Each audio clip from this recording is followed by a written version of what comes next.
Onye nkwaiwete ritikulia igoro umurai bwense ya Kenya umuske Uhuru Muigai Kenyatta ni gatebeteiga nga maybe chinsa chiabeire maybe nechinga kichiabeire chogotiga amangana yokorawa mone bisaku bibere timaitinga engana inkwaje gwete bya abwa kwanetayo ekirarenge ase enka yo yorenge omo konybu murai bwense okorukuna mdavadi musalia mdavadi atatenga kuna jamii mbili tu za Kenya ambazo zimetawala. Labda ni nafasi ya jamii nyingine kutawala. Yani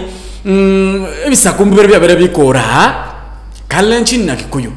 Ngabonora nyole ne chiga kinde chiabeire chokora haense ya Kenya gusegesa kugende kyao kora haense ya Kenya. Engane yo abarai banyarko bako nyerute bite banyarko bako bite timanye tubina ayondigerete ayontegerete ayekwa gweto murai bwense umusko Uhuru Kenyatta mbababe getengane yo kabaki bane barabate anga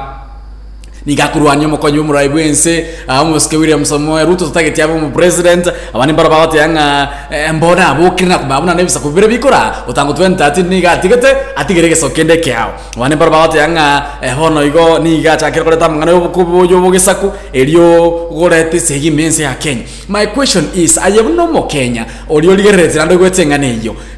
na kikwirira tengane iyo murai bwense no muntu toketa ma Kenya maya no muntu kusabira ba Kenya baya no muntu tata inclusivity yani ubuhamo aba Kenya bonse baraense manyete kiroke president kiroke bwata mangana mangi sana mo senator bwe kaun mo senator Susan Kihiga ni gatebeteiga